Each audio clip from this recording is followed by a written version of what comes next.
Hey folks, this is Rob from Learn by the Drop, a place to learn Drupal. And this lesson is part of a special series that I'm doing called Getting the Most Out of Dreamhost Web Hosting.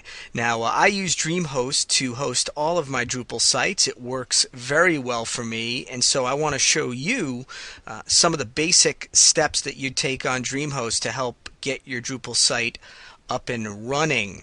You can find all the videos in the series at learnbythedrop.com/Dreamhost, and you can save $50 off of a new Dreamhost account if you use the code LearnDrupal2010. That's LearnDrupal2010, and you can save $50 off of a Dreamhost account that starts at about $8.95 a month for their shared hosting packages, and you really get a lot for that $8.95 a month. Okay, so what I'm going to show you in this lesson is how to set up a domain using the Dreamhost web panel. I'm going to go over to the Dreamhost web panel here, and what you want to do is go to your toolbox area and click on Manage Domains. And then that will show you a list of all of your current domains and subdomains, and you'll see a big button here that says Add New Domain Subdomain, and you want to click that. Now, once you've clicked that, you first need to put in the name of your domain that you want to host. And I have a domain called veryclickable.com. And I'm going to type that in there. The next choice that you get to make is whether you wanted to add www, remove www, or leave it alone. In this case, I'm just going to make it simple and say, if somebody goes to veryclickable.com, it will redirect them to www. The next choice you have to make is which user to run the domain under. You can create different users that can log in via FTP and upload files to the site. In this case, let's just say I'm going to create a new user and I'm going to call it Very Clickable. And it's important to note that you really don't need to have a different user for every account, but I think for every domain, but I think security-wise it's good to have some different users that would log in via FTP. You can then see what the web directory will be, and this is what you can see when you FTP in. In this case, it's going to be veryclickable.com, and that's fine. I'm going to leave it at that. You have some other options here, which I'm going to leave just as they have suggested. PHP Fast CGI, extra web security, which they recommend, and this PHP Xcache support, which I have enabled for all of my domains. The other option that you get to choose is whether you want to use Google services for your domain, such as Gmail and Google Apps. I really don't. I'm setting this up as a standalone site, but you may want to consider it if this is a site where you're going to collaborate with other people, and if you need specifically email for the domain, and you don't want to use Dreamhost's email system.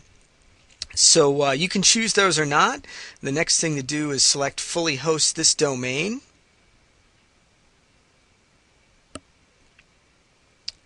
And you'll see a couple of things here that you want to take note of at this point.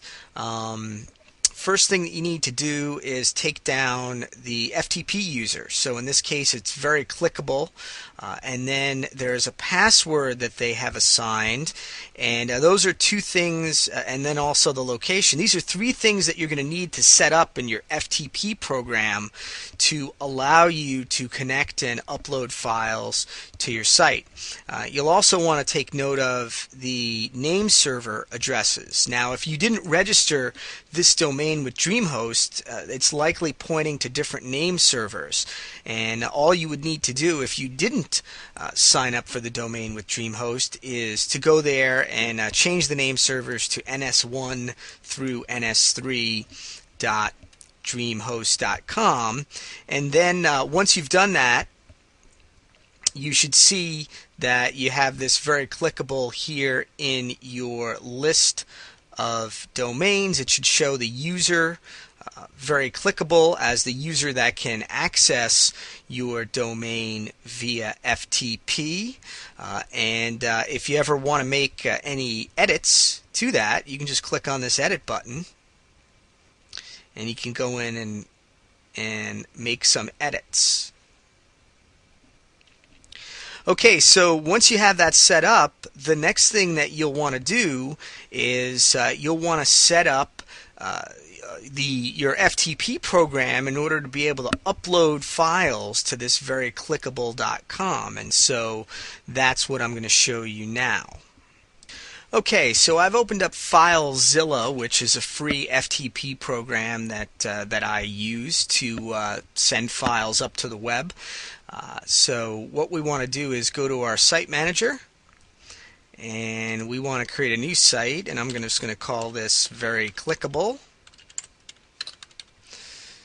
And my host is dreamhost.com, and my login type is going to be account, and my username is clickable, and I've actually got to get my password here.